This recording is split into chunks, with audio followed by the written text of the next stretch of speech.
Hello everybody. I welcome you all to our English class.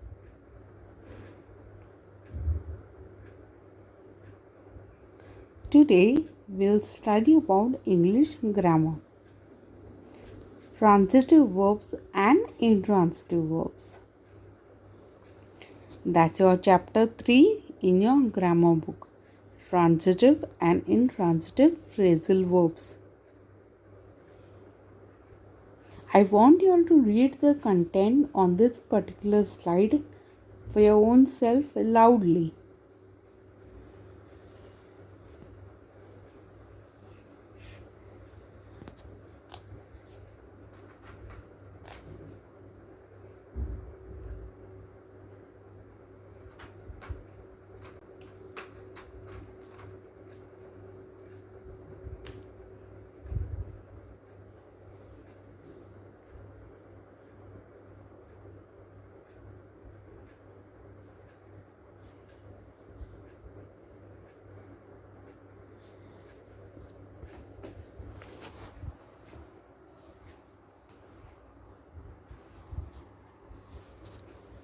Now, let us see the difference between transitive and intransitive phrasal verbs.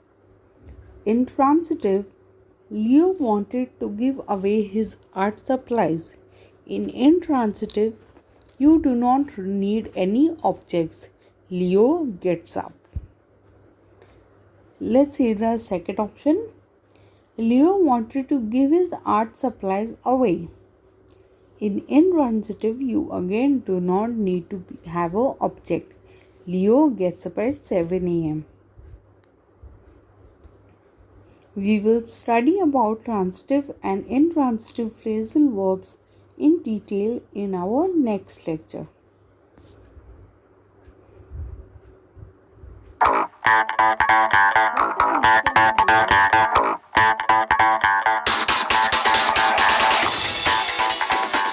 Transitive and intransitive phrasal verbs in English.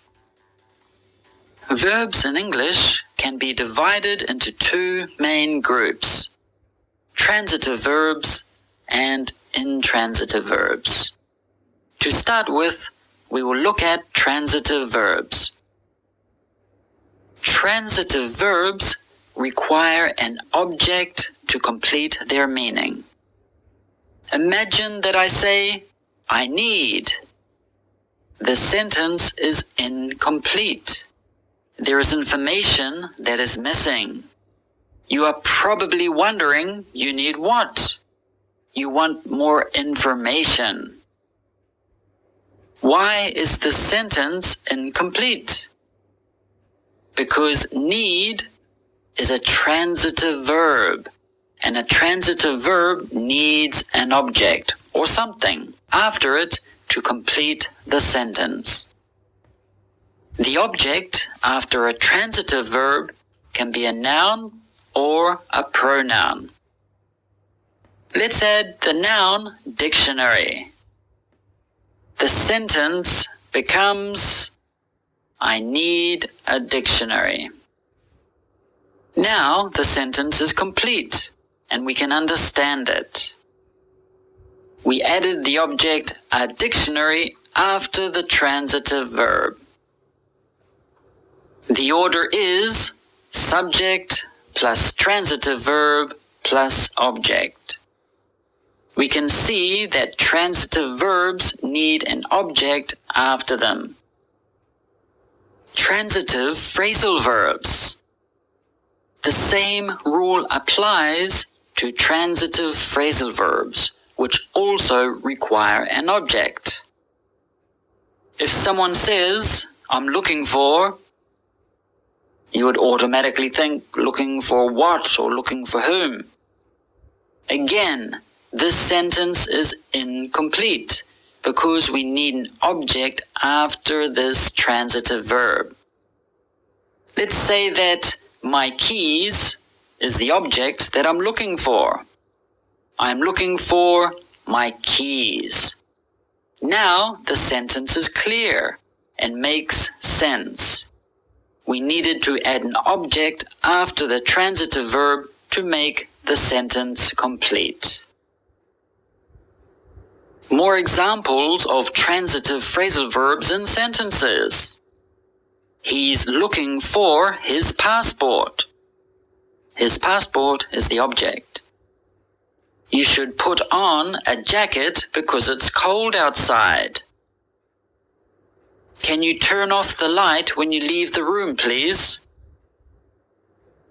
Now look at this sentence. Please take off your shoes before entering the house. The object appears after the transitive verb, as we have seen so far. However, sometimes the object goes in the middle of the transitive phrasal verb. For example, please take your shoes off before entering the house. Both sentences are correct. With some phrasal verbs, you can put the object in the middle, but that is not always the case. We will see more about the position of objects with phrasal verbs in another lesson. Now, let's look at intransitive verbs.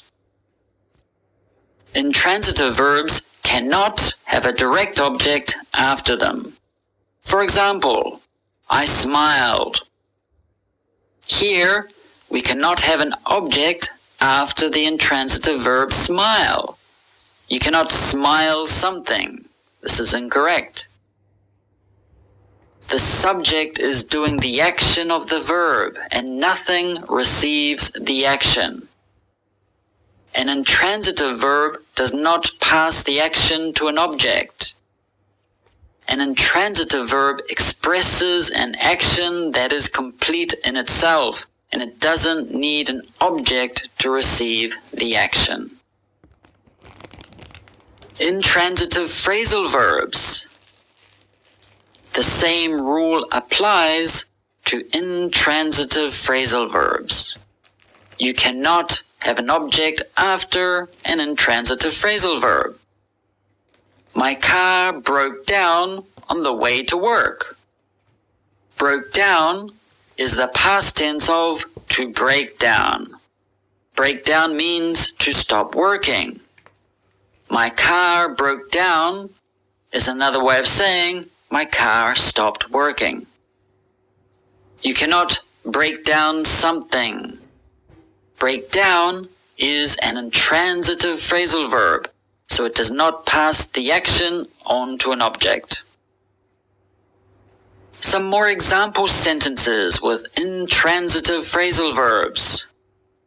Can you sit down, please? Notice you cannot sit down something. I grew up in New Zealand. Grew up means to be raised as a child. I get up at 7 every morning. What time do you think he is going to show up? Here, show up means appear. Some phrasal verbs can be both transitive and intransitive. For example, the phrasal verb take off. Take off can be transitive in one sentence and intransitive in another sentence. You need to be careful.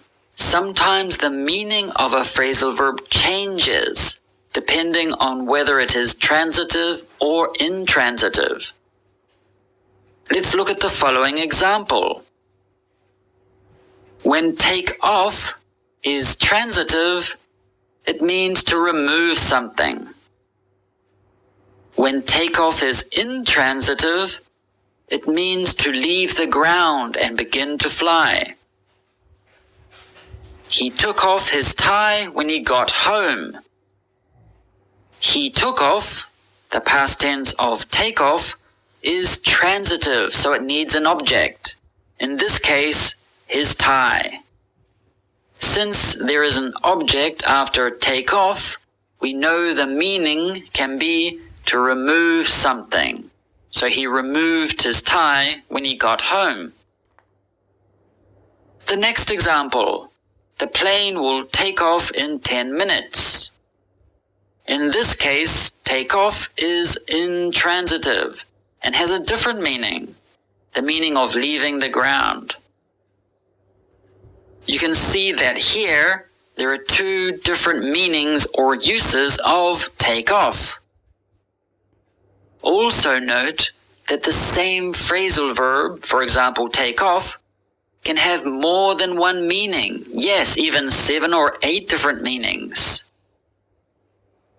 See our lesson about the different meanings of the phrasal verb take off for meanings other than the ones we have already mentioned. A good dictionary will tell you whether a verb is transitive or intransitive. Next to the verb, you will usually see an abbreviation such as VT or TR, which mean it is a transitive verb, or VI or INTR when it is an intransitive verb. I hope you found this lesson about transitive and intransitive phrasal verbs useful. If you did, click like and subscribe to our channel so you know when we create new videos to help you improve your English. Have an awesome day.